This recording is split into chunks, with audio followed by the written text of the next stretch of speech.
तो आज हम पढ़ने वाले हैं NCERT class 9 geography chapter number 1 Bharat आकार और स्थिति। इससे पहले हमने क्लास 6, 7 और 8 की NCERT geography audio book complete कर दी है। आप हमारे चैनल पर जाकर उनकी प्लेलिस्ट पर विजिट करके देख सकते हैं। तो आइए शुरू करते हैं। भारत विश्व की प्राचीनतम संस्कृतियों में से एक है। पिछले 5 दशकों में भारत ने सामाजिक आर्थिक रूप से बहुमुखी उन्नति की है। कृषि उद्योग, तकनीकी और सर्वांगीण आर्थिक विकास में अद्भुत प्रगति हुई है। भारत का विश्व इतिहास में भी महत्वपूर्ण योगदान रहा है। स्थिति: भारत एक विशाल देश है। यह उत्तरी गोलार्ध में स्थित है और इसका मुख्य भाग 8 डिग्री 4 मिनट उत्तर से 37 डिग्री 6 मिनट उत्तर अक्षांश तथा 68 डिग्री 7 मिनट पूर्व से 97 डिग्री 25 मिनट पूर्व देशांतर तक है। कर्क रेखा 23 डिग्री 30 मिनट उत्तर में देश को लगभग 2 बराबर भागों में बांटती है। मुख्य भूभाग के दक्षिण पूर्व में अंडमान और निकोबार द्वीप समूह बंगाल की खाड़ी में तथा दक्षिण पश्चिम में लक्षद्वीप द्वीप समूह अरब सागर में स्थित है। अपनी एटलस की सहायता से इन द्वीप समूहों का विस्तार ज्ञात करो। आकार: भारत के भूभाग का कुल क्षेत्रफल लगभग 32.8 लाख वर्ग किलोमीटर है। भारत का क्षेत्रफल विश्व के कुल भौगोलिक क्षेत्रफल का 2.4% है। चित्र 1.2 से स्पष्ट है कि भारत विश्व का 7वां बड़ा देश है। भारत की स्थल सीमा रेखा लगभग 15,200 किलोमीटर और समुद्री तट रेखा अंडमान और निकोबार द्वीप समूह तथा लक्षद्वीप समूह के साथ 7,516.6 किलोमीटर है। भारत के उत्तर पश्चिम, उत्तर तथा उत्तर पूर्वी सीमा पर नवीनतम वलित पर्वत है। इसके दक्षिण का भूभाग उत्तर में चौड़ा है और 22 डिग्री उत्तरी अक्षांश से हिंद महासागर की ओर संकरा होता गया। इसके पश्चिम में अरब सागर तथा पूर्व में बंगाल की खाड़ी स्थित है।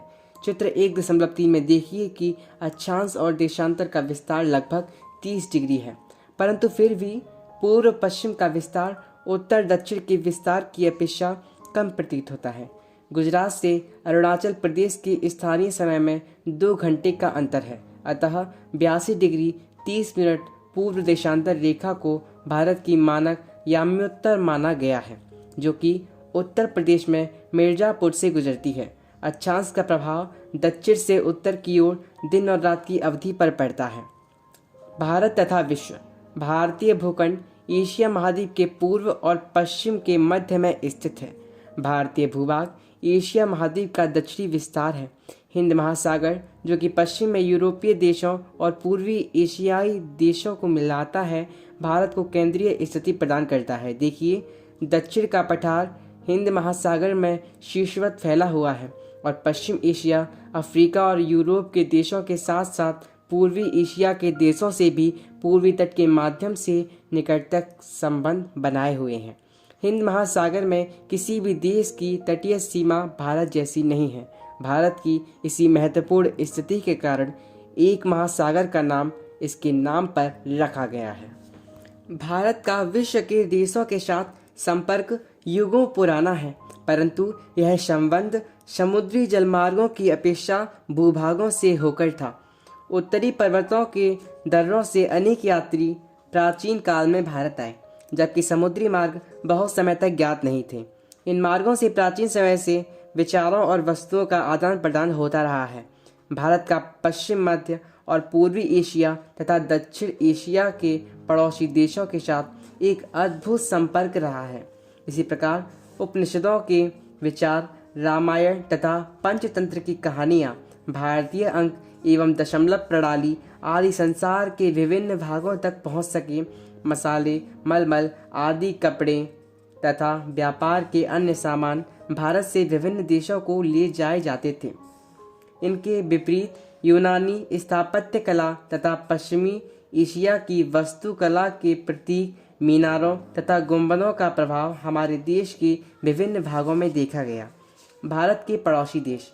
भारत का दक्षिण एशिया में एक महत्वपूर्ण स्थान है। भारत में 28 राज्य हैं और 9 केंद्र शासित प्रदेश हैं। भारत की भूमि की सीमाएं उत्तर पश्चिम में पाकिस्तान और अफगानिस्तान के साथ, उत्तर में चीन, नेपाल और भूटान के साथ तथा पूर्व में म्यांमार व बांग्लादेश के साथ हैं। दक्षिण में समुद्र पार हमारे पड़ोसी 2 द्वीप समूह राष्ट्र श्रीलंका और मालदीव हैं।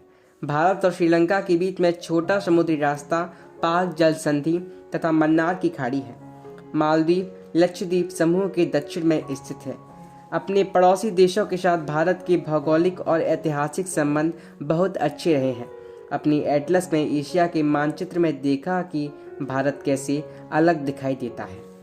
क्या आप जानते हैं भारतीय संघ राज्य का सबसे दक्षिणी बिंदु, जो इंदिरा बिंदु कहा जाता है, सन 2004 में सुनामी लहरों के कारण समुद्र में जलमग्न हो गया। सन 1869 में स्वेज नहर के खुलने से भारत और यूरोप के बीच की दूरी 7000 किलोमीटर कम हो गई। सन 1947 से पूर्व भारत में 2 प्रकार के राज्य थे, प्रांत और रियासत। वायसराय द्वारा नियुक्त अंग्रेज संधिकारी प्रांतों पर शासन करते थे और रियासतों का शासन स्थानीय शासकों द्वारा पैतृकता के आधार पर अंग्रेजी शासकों की प्रभुसत्ता मानकर स्वायत्तता से किया जाता था। स्कूल भवन एक पोर्टल है जो देश के प्राकृतिक संसाधनों, पर्यावरण और सतत विकास में उनकी भूमिका के बारे में छात्रों के बीच जागरूकता लाने के लिए मानचित्र आधारित शिक्षा प्रदान करता है। यह NCERT पाठ्यक्रम के आधार पर भुवन NRSC इसरो की एक पहल है। आप माध्यमिक स्तर से संबंधित भारत के विभिन्न मानचित्रों को देख सकते हैं। तो इस प्रकार हमारा class 9 NCERT geography chapter number 1 समाप्त होता है। यदि आपको हमारी वीडियो पसंद आई हो, हमारी ऑडियो बुक पसंद आई हो, तो हमारी वीडियो को लाइक करें, अपने दोस्तों के साथ हमारी ऑडियो बुक को ज़रूर शेयर करें और हमारे चैनल को सब्सक्राइब ज़रूर करें। तो मिलते हैं अगली वीडियो में, तब तक के लिए थैंक यू सो मच।